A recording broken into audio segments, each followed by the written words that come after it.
Guys, আমি অনতি। Welcome back to my another blog. তো অনেক দিন পর আমার প্রিয় জিনিস আমি পেয়ে গেলাম, ঠিক আছে। আশা করি আপনারা দেখেই বুঝতে পারছেন এটা কি জিনিস, ঠিক আছে। আমাদের টাঙ্গাইলে বলে খারবান পাতা, অনেকে অনেক কিছু বলে, অনেকে বলে কাহই পাতা, খাকরন পাতা, ঠিক আছে। অনেকের এলাকায় নাম বলে। আপনাদের এলাকায় এটাকে কি নাম ডাকে অবশ্যই জানাতে ভুলবেন না, ঠিক আছে। তো এটা হচ্ছে কি আমার খুবই প্রিয়, ঠিক আছে। আপনার দাদা আবার শিকড় সহ উঠে এনেছে মাঠ থেকে। তো এটা তো আমরা কিনে আনিনি, আসলে মাঠ থেকে সংগ্রহ করে এনেছি।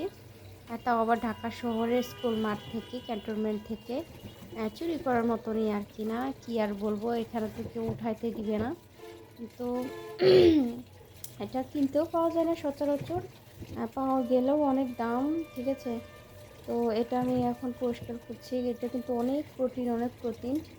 কচু পাতার মতোই এটা একটা জিনিস। এটা কচু পাতা যেমন আমার প্রিয়, অনেক প্রিয়, এটাও সেরকম, ঠিক আছে। এটা হচ্ছে কি হঠাৎ পাওয়া যায়, সবসময় পাওয়া যায় না।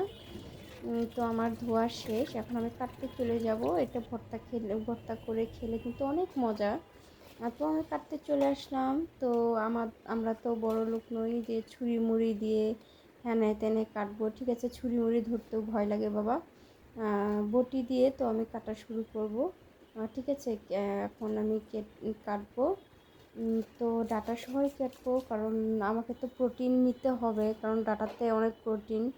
আর শুধু পাতা নিলে তো মনে করেন হবে না, অল্প হয়ে যাবে, কারণ পাতা অল্প, ঠিক আছে। পাতা জিনিস হয়তো মানে সিদ্ধ করলে চুপসে যায়, অল্প হয়ে যায়, এই জন্য ডাটা সহ সব কিছু সহ নিব।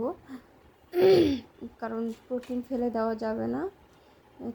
তো আমি আমার মতো রান্না করব। আমি অনেক দিন ধরে এটা রান্না করি না, ছোটোবেলায় মা করে দিয়েছে, তো আমারও মনে নাই। এবং আমি আমার সিস্টেমে রান্না করব, আপনারা শুধু দেখতে থাকুন।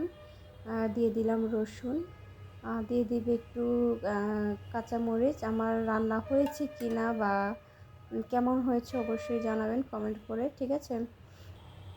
তো আমি সাথে একটু লবণ দিয়ে দিব, লবণ দিয়ে সাথে একটু হালকা একটু পানি দিয়ে দিব, যদি পানি শর্ট পড়ে একটু সিদ্ধ দিয়ে দিব। সিদ্ধ দিয়ে তারপর এটাকে আমি নামিয়ে নিব। সিদ্ধটা আমার এটা হাফ সিদ্ধ, পুরো ফুলফিল সিদ্ধ করে আমি নামিয়ে নিব। নামিয়ে নিয়েছি, ঠিক আছে। বাটতে চলে আসলাম, অলরেডি বাটাও আমার অর্ধেক হয়ে গেছে। বাটিতে আমি আবার খুবই অলস, ঠিক আছে। আমি সহজে বেটে খেতে চাই না। তো এটা যেহেতু আমার প্রিয় জিনিস, তাহলে তো আমার এটা অবশ্যই তৈরি করে খেতে হবে। কেউ তো আমাকে তৈরি করে দিবে না, ঠিক আছে। আর কেউ তৈরি না করে দিলে আমি তো খেতে পারবো না আমার প্রিয় জিনিস, তাই নিজেকেই করতে হবে। অলসতা করে লাভ নেই, নিজের কাজ নিজেকেই করতে হয়। তাই আমি নিজেই বাটাবাটি করছি, ঠিক আছে। তো এটা আমি বেটে রসুন দিয়ে বাগার দিব এখন। তো আমি জানি না এটা আসলে কিভাবে রান্না করতে হয়, তবু আমি আমার মতো রান্না করছি, ঠিক আছে।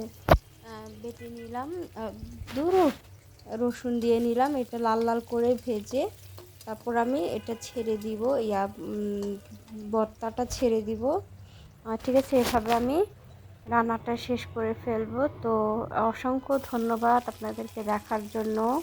ভিডিওটা কেমন হয়েছে অবশ্যই জানাবেন, কারণ আমাদের তো কন্টেন্ট বানিয়ে অভ্যেস নেই, তবুও আমরা নতুন চেষ্টা করছি। অবশ্যই অনুপ্রেরণা দিবেন, যোগাবেন আপনারা।